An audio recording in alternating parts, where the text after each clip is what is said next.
जय जय जय जय राम राधे श्याम।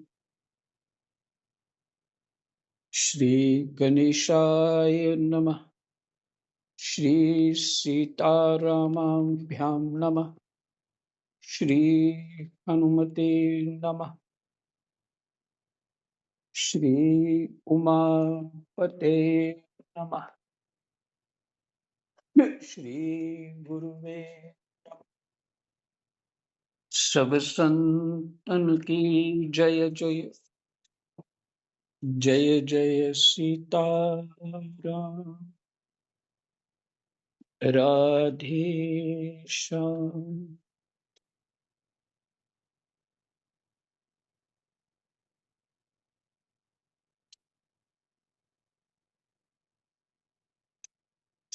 श्रीमद् भगवत गीता जी अध्याय 18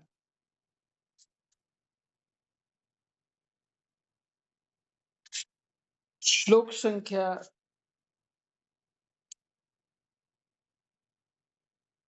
48 से ही कर लेते हैं। 48 तो हो गया शायद। हे कुंती नंदन,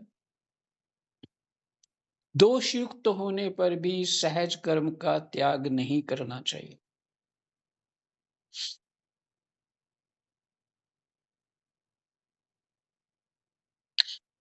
क्योंकि संपूर्ण कर्म धुएं से अग्नि की तरह किसी न किसी दोष से युक्त है। चाहे तुम सन्यासी भी हो जाओगे ना, तो भी। इसलिए आपको ये क्लियर करना चाहता हूं, परिस्थितियां तो हमने ही बनाई है अपने प्रारब्धवश, लेकिन अब वो हमारा कर्तव्य हो चुका है। तो उसी कर्म जहां खड़े हैं, जहां अपनी परिस्थिति में जूझ रहे हैं, वही कर्म को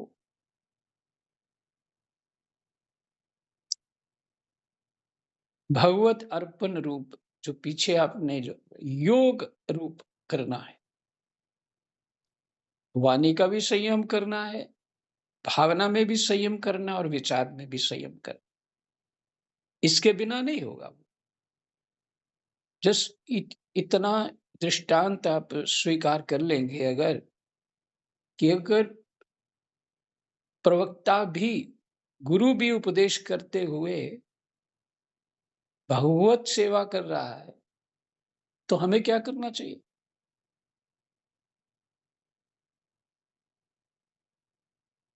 तो इसलिए जो भी अपनी स्थिति हो, उस बुद्धि में रहना चाहिए। अगर ऐसी बुद्धि रहेगी तो सहज में स्वभाव में परिवर्तन हो जाएगा। बस यही करना है, स्वभाव के अधीन नहीं होना है। प्रयास तो करना है। साधना इसीलिए होती है।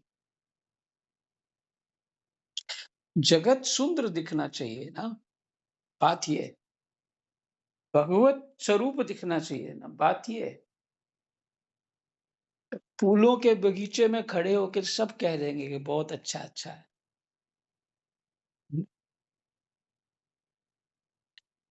पर कांटों वाली जगह भी कोई खड़े होके कह देना, तभी बात बनती है। तब समझ में आता है कि इसके भीतर का भाव अच्छा है, इसलिए यहाँ कांटे भी अच्छे दिख रहे हैं।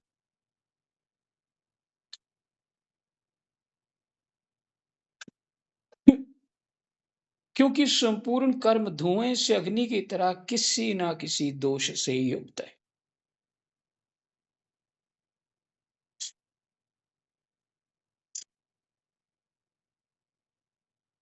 तो संख्या 49,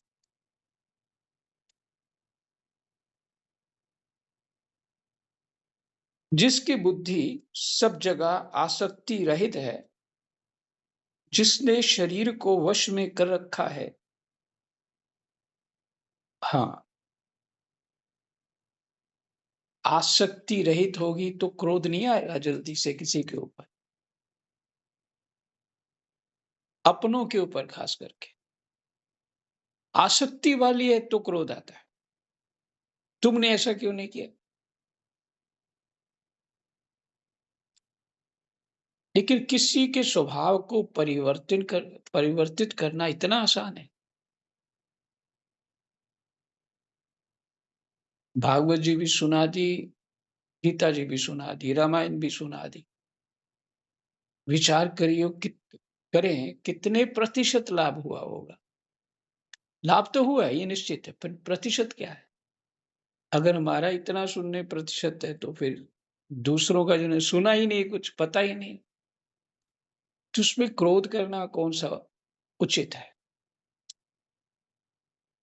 तो अपने अपने आप में बने रहने से उसका परिवर्तित हो जाएगा काम, हो जाएगा।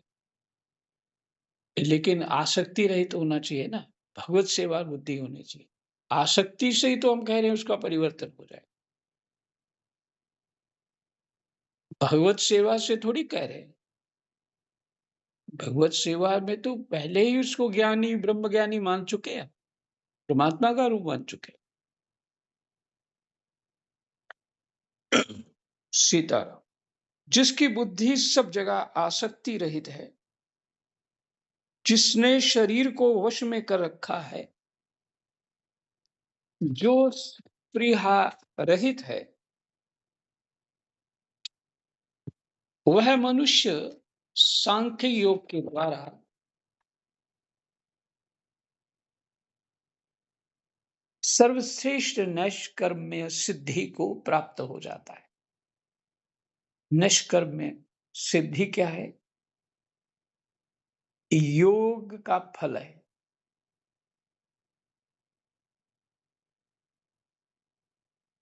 जो साकर्म्य है,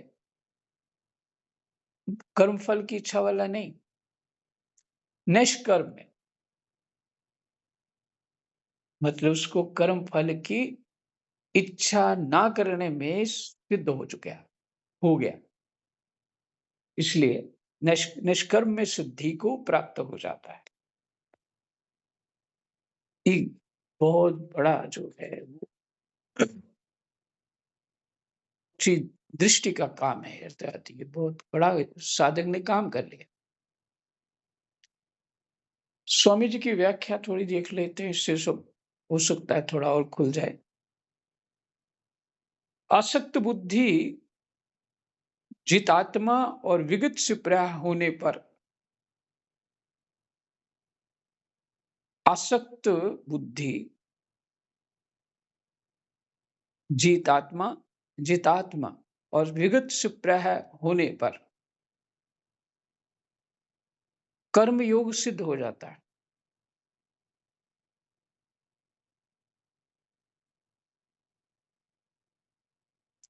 बुद्धि किसी में आसक्त नहीं है,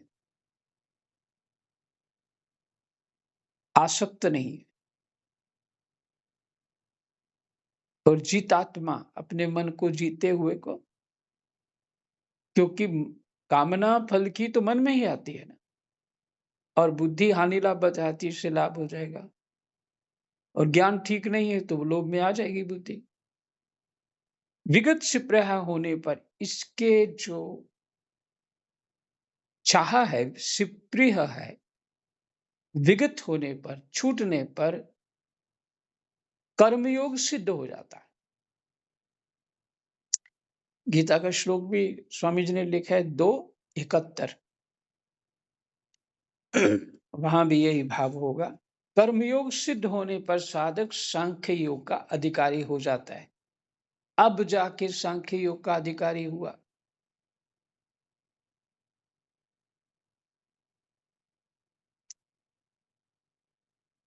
इधर तो पहले ही बन गए हैं। हम्म, सांख्य योग का अधिकारी कब होता है? सांख्य योग से वह निष्कर्म सिद्धि प्राप्त करता है। निष्कर्म्य सिद्धि का अर्थ है कर्म सर्वथा अकर्म हो जाए। कुछ किया नहीं, भगवान अर्जुन को यही पढ़ा रहे हैं भाई। कुछ किया नहीं, क्योंकि मैंने तो सेवा की अपने अपने मन से अपनी इच्छा से किया होता तो मेरा होता ना, मैं करता होता। आपने जो आज्ञा करी मैंने वही किया है, तो अकर्म हो गया। वो कबीरदास जी वाली बानी क्या है? दास कबीरा ऐसी ओढ़ी ज्यों की त्यों दरधी चदरिया, राम नाम रस भीनी चदरिया, जिन ओढ़ी तिन मैली कीनी, दास कबीरा ऐसी ओढ़ी ज्यों की त्यों दरधी धीनी चदरिया।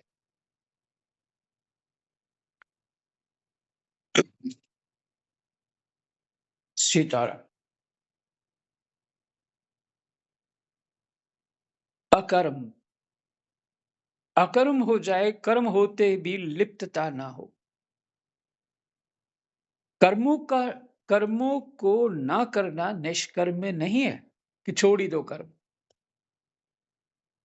गीता 3रा अध्याय 14 श्लोक, स्वामी जी ने संकेत दिया, वहां भी ऐसा लिखा है। प्रत्युत कर्म करना तो साधक के लिए आवश्यक है।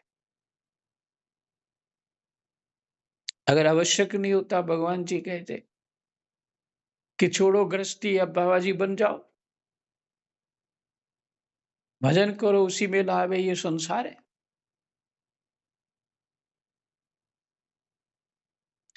गीता में ये तो नहीं कह रहे ना। इसलिए ये संशय क्लियर होने चाहिए। पता ही नहीं होता तो भावना दे देते हैं, तो हजारों लाखों बच्चों को ऐसे ही उपदेश करके पीले नीले कपड़े पहना के बैठा देते हैं।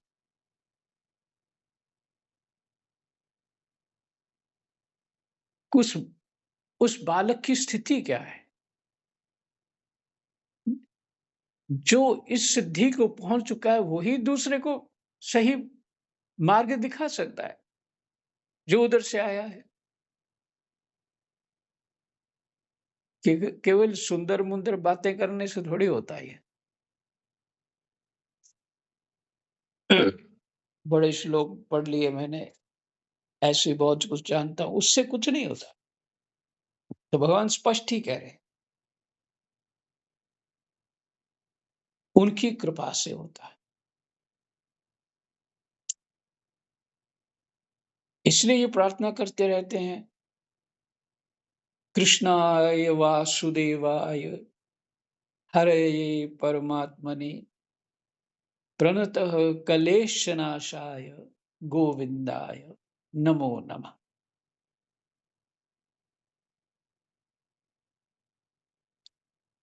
मैं प्रणत हूं प्रभु, मेरा ये अज्ञान रूपी कलेश को दूर करिए। अज्ञान ही तो कलेश है। तो अपनी कृपा से, अपने प्रसाद से वही कर सकते हैं। जीव का बल नहीं, पर जितना कह रहे हैं वो, जितना कर सकते हैं उतना प्रयास तो करें।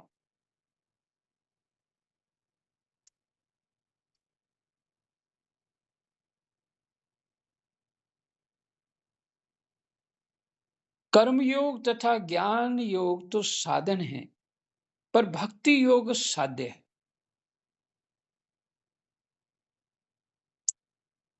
अतः कर्म योग तथा ज्ञान योग से तो निष्कर्म्य सिद्धि होती है, पर भक्ति योग से परम निष्कर्म्य सिद्धि होती है।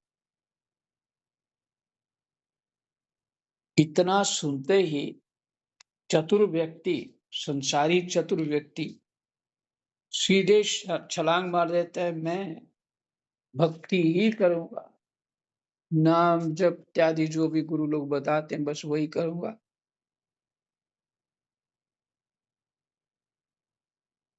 ऐसा हो जाता है। नहीं, तुम भक्ति के योग्य नहीं हो, अभी तुम्हारी कामनाएं ही नहीं गई हैं। वहां जाके भी भक्ति में तुम क्या करो? श्रेष्ठ चीज है भक्ति, मैं उसको पकड़ता हूँ, मुझे भगवत प्राप्ति हो जाएगी। कामनाएँ भरी पड़ी हैं, वो थोड़ा-सा भी कोई भजन बना, किसी ने मत्था टेक दिया, तुमको आदर कर दिया और तुम सिद्ध होके बैठ जाओगे।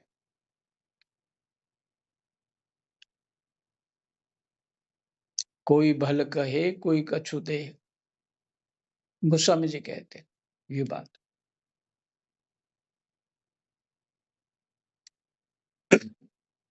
कुछ नहीं दे तो प्रशंसा ही दे दे।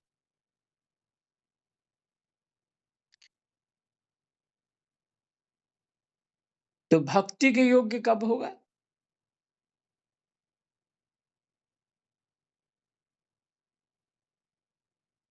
स्वभाव सुधारने पे। ऐसे कैसे भक्ति आ जाएगी? हनुमान जी इतने उच्च स्तर के होकर के भगवान से भक्ति मांगते हैं। बड़े-बड़े ऋषि मुनि भगवान से भक्ति मांगते, साधना। शबरी माता ने भक्ति मांगी। कागभूषुंडी ने ज्ञान, श्रेष्ठ ज्ञान देते हुए भी छोड़ा और भक्ति मांगी। ये प्रसंग तो रामायण जी का है।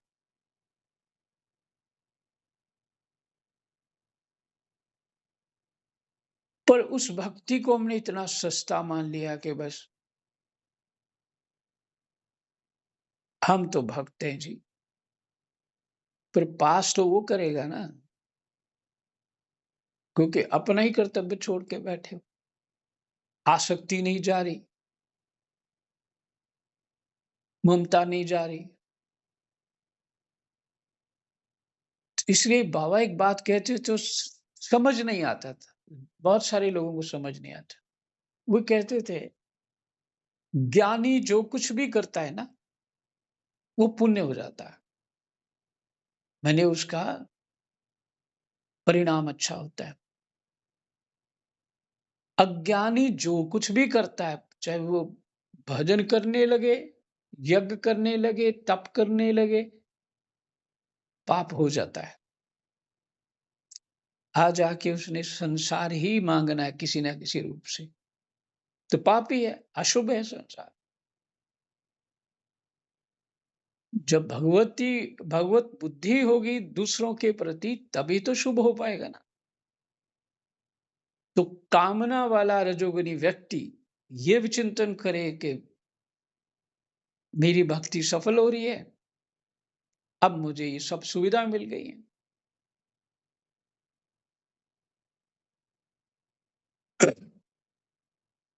इसलिए कर्म योग तथा ज्ञान योग तो साधन है, पर भक्ति योग साध्य है।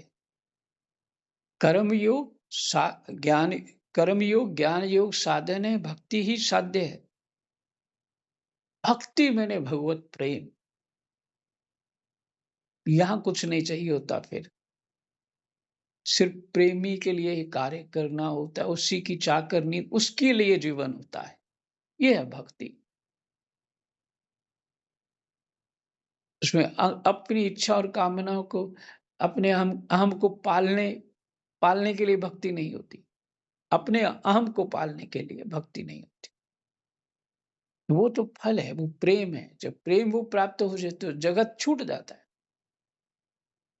अतः कर्म योग तथा ज्ञान योग से निष्कर्म में सिद्धि होती है, पर भक्ति योग से परम निष्कर्म में सिद्धि होती है, अर्थात प्रेम। सीताराम। संख्या 50। हे कौन्ते, सिद्धि अंतःकरण की शुद्धि।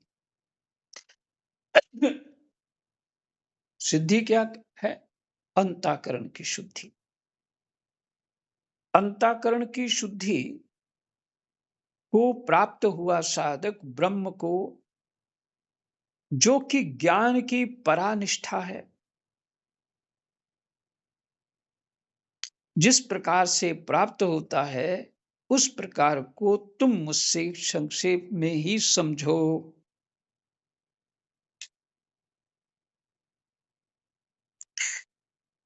इसको और थोड़ा अपने शब्दों में प्रयास करते हैं। हे कौन्तेय,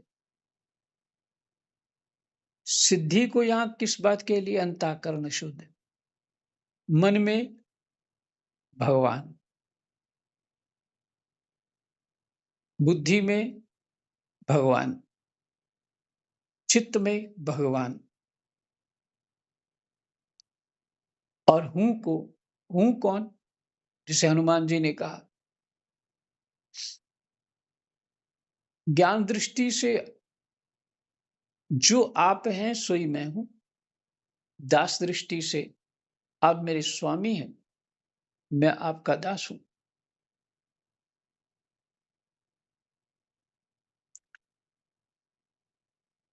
तो वहां भी तो बुद्धि में भगवान ही है ना, कोई दूसरा थोड़ी है। ये अहंकार, मेरे अहंकार में भगवान, मन बुद्धि चित्त अहंकार, तो अंताकरण की सिद्ध शुद्धि जो है यही सिद्धि है। हे कौन्तेय, सिद्धि को प्राप्त हुआ साधक ब्रह्म को, जो कि ज्ञान की परानिष्ठा है, ज्ञान का लक्ष्य है, जिस प्रकार से प्राप्त होता है उस प्रकार को तुम मुझसे संक्षेप में ही समझो। थोड़े में ही सुनाऊंगा, भगवान जी कहते हैं। सीताराम। संख्या 51, 52, 53। जो विशुद्ध सात्विक बुद्धि से युक्त, लीजिए, कौन पकड़ सकता है इस बात को? भगवान कह रहे हैं जो उपदेश सुनने योग्य कौन है? एक प्रकार से जो विशुद्ध सात्विक बुद्धि से युक्त, वैराग्य के आश्रित, एकांत का सेवन करने वाला और नियमित भोजन करने वाला साधक, धैर्य पूर्वक इंद्रियों का नियमन करके, शरीर वाणी मन को वश में करके,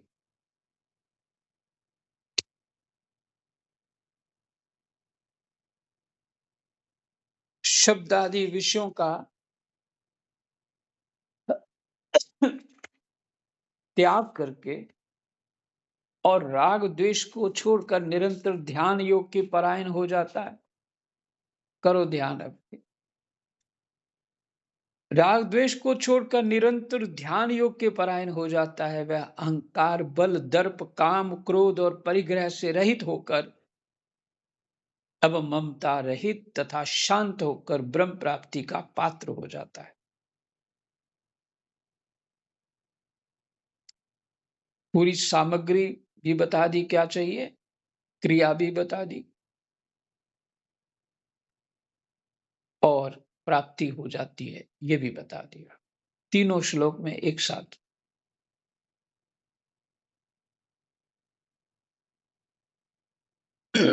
सीताराम।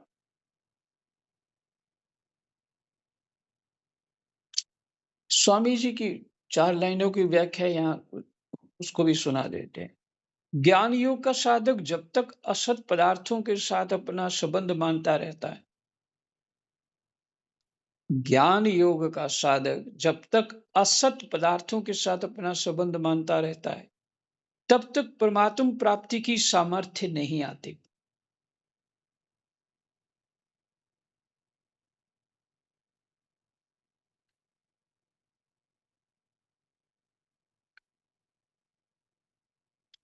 तो संबंध हम जंगल में जाके भी तो मान सकते, वो छूटेगा थोड़ी।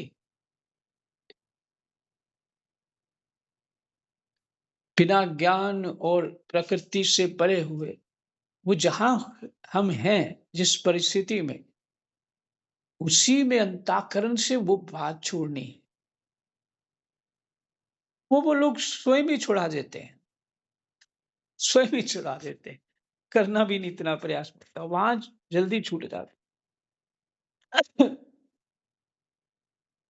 ज्ञान योग का साधक जब तक असत पदार्थों के साथ अपना संबंध मानता है, तब तक परमात्म प्राप्ति की सामर्थ्य नहीं आती।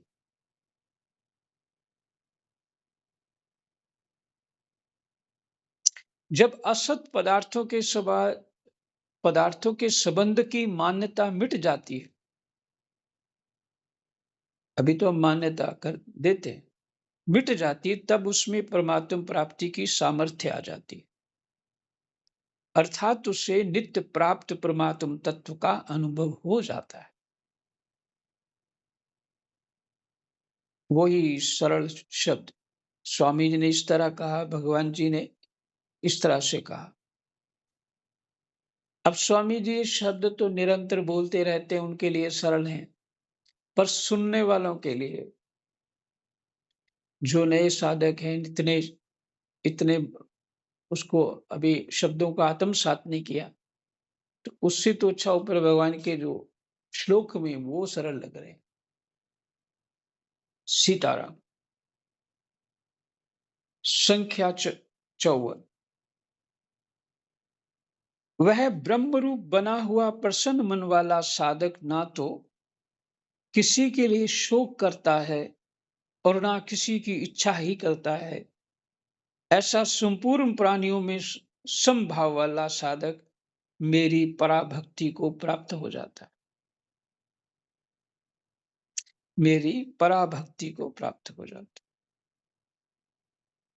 फिर से, वह ब्रह्म रूप बना हुआ प्रसन्न मन वाला साधक, जो बता दिया भगवान जी ने पीछे 3 श्लोक में, इसको ब्रह्म प्राप्ति हो जाती है, उसके आगे की बात कह रहे हैं।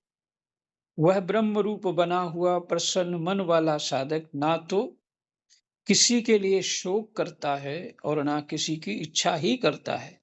ऐसा संपूर्ण प्राणियों में समभाव वाला साधक मेरी पराभक्ति को प्राप्त हो जाता है। पराभक्ति, एक तो भक्ति हो गई, फिर पराभक्ति।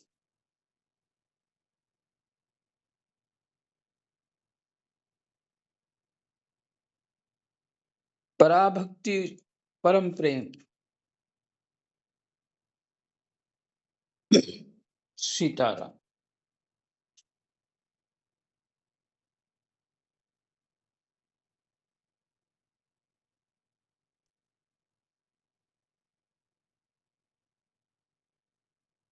संख्या 55। उस पराभक्ति से मुझे, मैं जितना हूं और जो हूं, इसको तत्व से जान लेता है। फिर मुझे तत्व से जानकर तत्काल मुझ में प्रविष्ट हो जाता है।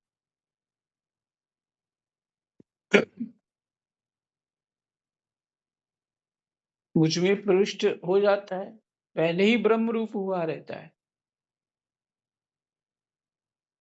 लेकिन भगवान को कैसे जाना जाता है? भगवान में ओत-प्रोत होकर के, दूध और पानी एक होकर के ही जाना जा सकता है। और संसार को कैसे जाना जा सकता है?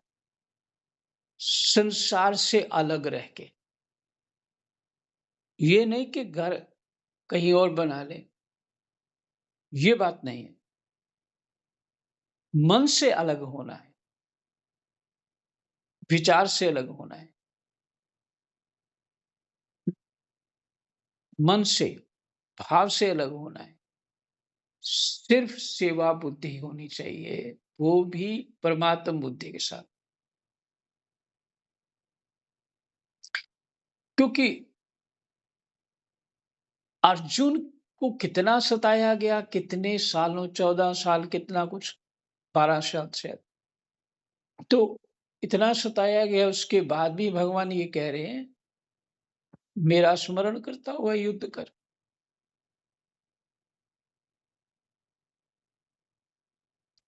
तुम्हारे चित्त में ये तो जल्दी से निकलेगा नहीं। इसलिए इतने प्रश्न हो रहे हैं, इतने उत्तर हो रहे हैं। तो वही स्थिति हमारी है।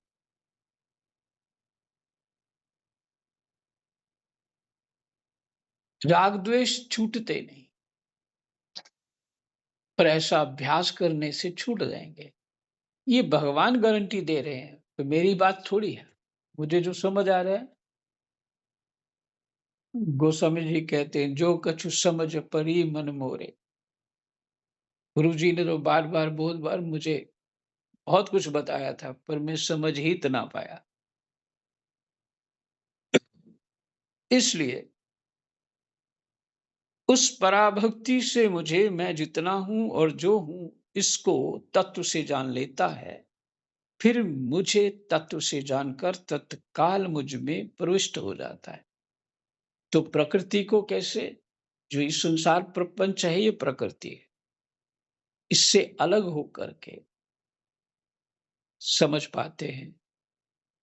अलग मन बुद्धि चित्त अहंकार से ही होना है।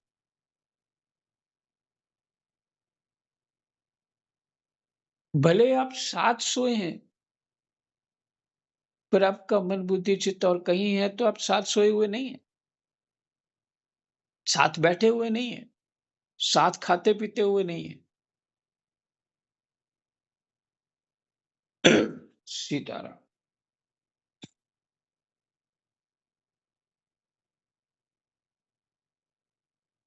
56 श्लोक संख्या 56। मेरा आश्रय लेने वाला भक्त सदा सब कर्म करता हुआ भी मेरी कृपा से शाश्वत अविनाशी पद को प्राप्त हो जाता है।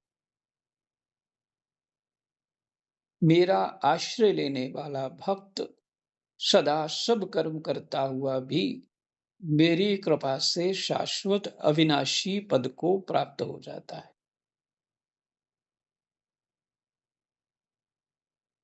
अब बात यह है, हमारी सामर्थ्य ही न हो तो गीता को ठीक से समझ पाए, फिर हम चलेंगे, कोई परिणाम होगा?